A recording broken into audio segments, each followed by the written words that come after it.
Good morning, everyone. My today's question of genetics is: if a tall plant is crossed with dwarf plant, then what type of progeny are obtained in F1 and F2 generation? Before going to the answer of this question, let me tell you that when Mendel was doing his experiment, he has always considered the characters, the gametes that are present in the plants or the organism to be pure breed, or he has considered them to be homozygous. Now let me tell you that what is the meaning of pure breed or what is the meaning of homozygous characters. So homozygous characters, whenever he has considered any character, let us take that it is tall and it is dwarf. Now whenever he has considered the characters, the alleles or the characters which are present in the organism, he has taken that organism is having the pure breed. That means homozygous character. When we represent the homozygous character, we represent it with capital T and capital T. Okay, now capital T and capital T, they are considered to be tall, and then we consider dwarf with the similar one, with the similar alphabet, but with the small one, that is small t, small t.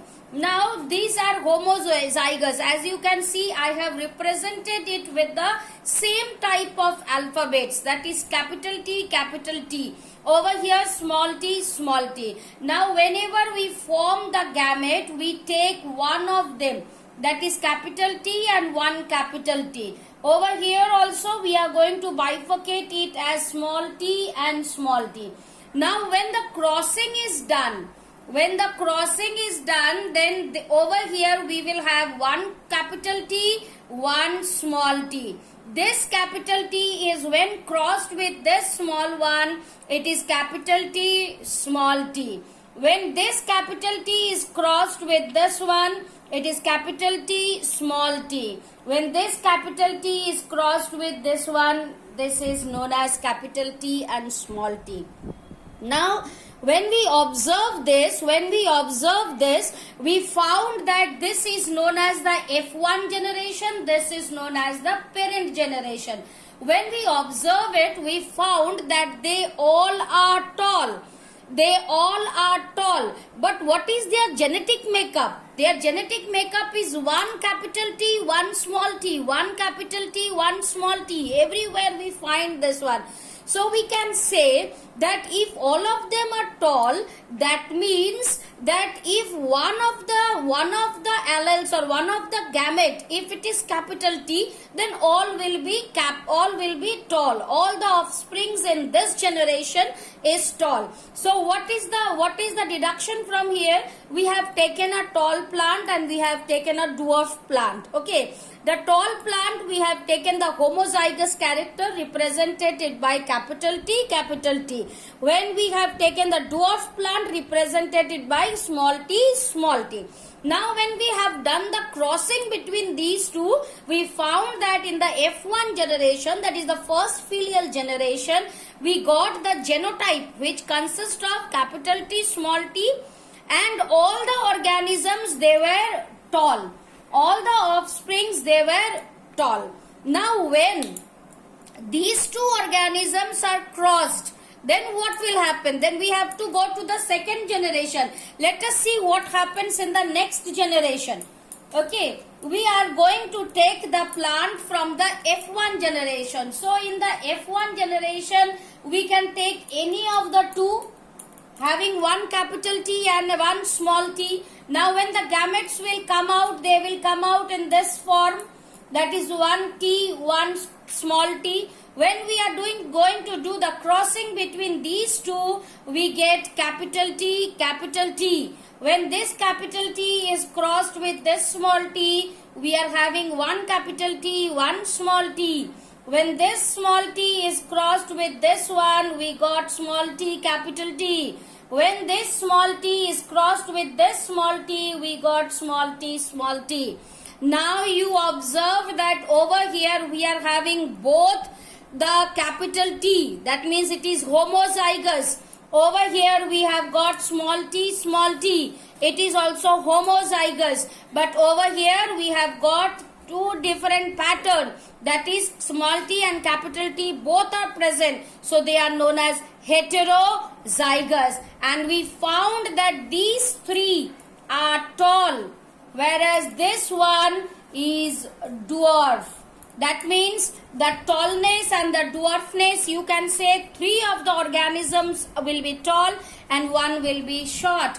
And dwarf, that it is known as the F2 generation, that is second filial generation. Now, if you are asked that what is the progeny of the F1 generation, so the progeny of the F1 generation will be that all are tall. What is the progeny of F1 generation? It will be all are tall, having the genotype capital T, small t. In F2 generation, we have got 3 tall and 1 dwarf. That means in the ratio of 3:1. But if we see the genotype, if we see the genes, then we have got 1 capital T, 1 capital T. 2 of them are having capital T, small t, and 1 of them was having small t, small t. So we can write it is in the ratio of 1:2:1. So this ratio is known as phenotypic ratio. This ratio is known as phenotypic ratio, and this ratio is known as genotypic ratio. So whenever this type of question comes in the examination, you have to keep few things in your mind. First thing is that you have to take pure breed. You have to take homozygous character. If you are representing the dominant one with the capital alphabet, then you will represent the recessive one with the small alphabet. So in the F1 generation, all the organisms will be tall. But if we go to the F2 generation, then the ratio will be 3:1. That is phenotypic ratio. That means how the organism look like. It will be 3:1. But if we see the genotypic ratio, that how the genes represented over there, then we will find the ratio is 1:2:1.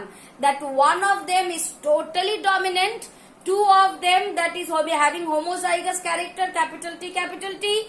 2 of them are having 1 capital T, 1 small t, that is heterozygous, and 1 of them is having totally recessive character but homozygous, that is small t and small t. So the ratio is 1:2:1.